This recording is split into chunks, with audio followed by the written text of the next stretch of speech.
Okay, so I got another video for you on this bike. This is BMW GS.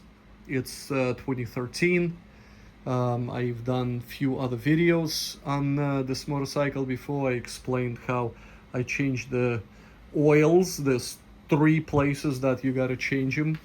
What else I've done on this bike is I did the brakes, right? So basically, if you look at the brake reservoir, it's pretty clean and clear. So I bled the brakes, and it was super easy, pretty much straightforward, just like you do in any other. This is the bleed valve, just like any other motorcycle, right? There's plenty of videos on how this is done. But what I'm doing is, hold on, let me show you this if I can find it. I don't know where it is. So basically, I purchased a one-way valve, and this is what it looks like. Check this out. So you got a tube, and this is a one-way valve. Let me show you. You see that arrow on top of it right there? So it shows the flow. So you connect it like this, right? You connect it like this, and the arrow's here, and you have a collector, like glass or whatever, container here. So you know how you usually have to crank this with like what is it, 10 millimeter or whatever it is, and then pump the brakes.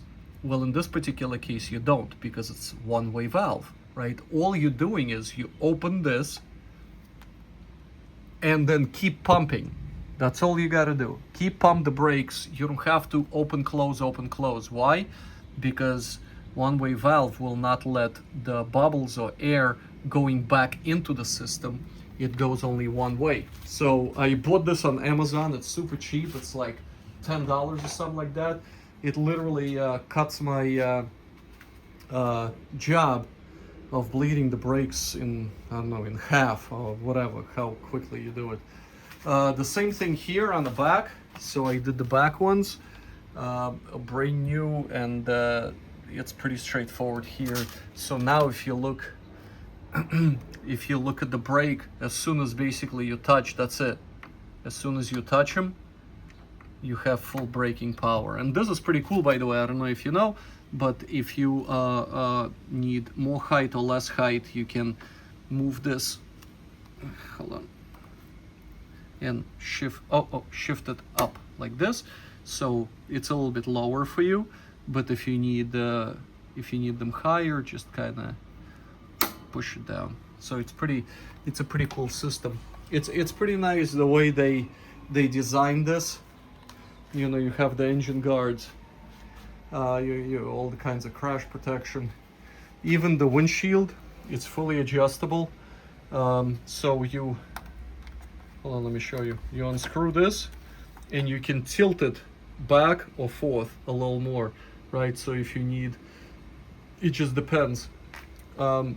Technically, in every motorcycle that I had, including a previous one, a Ducati, I have buffeting because I'm tall, I'm 6'3". So what I do is I always cut my windshields or buy short ones.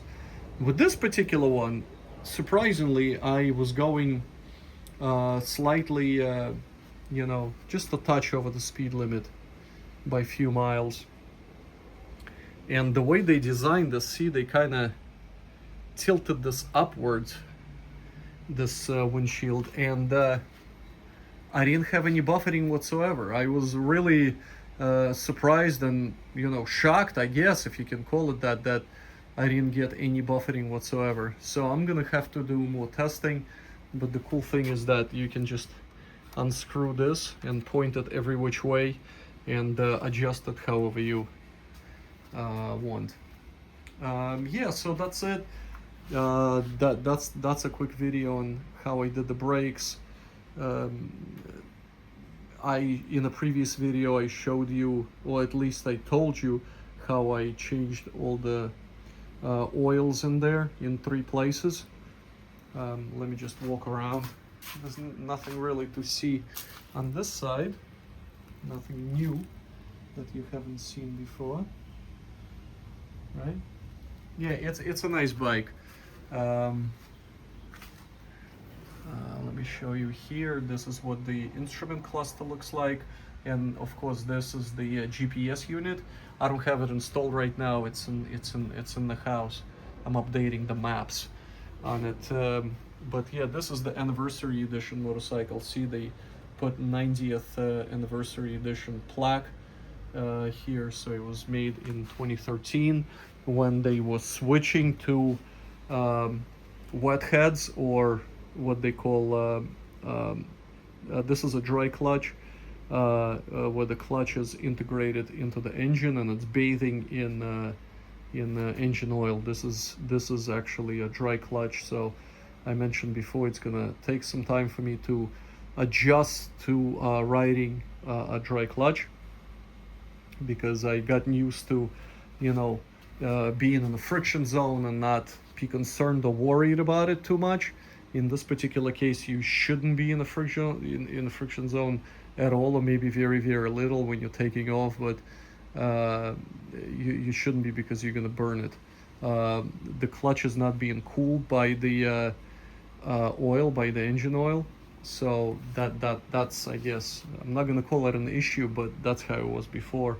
And many motorcycles, I know a few guys that were riding these till like they're 75, 100,000 miles on the same clutch, no issues if you know how to drive. But you gotta like bleed the throttle when you're downshifting to make sure everything is smooth. You know, sometimes, you know, you let go of the clutch and it's kind of slowing down the bike. Well, you can't do that here. You shouldn't anyway.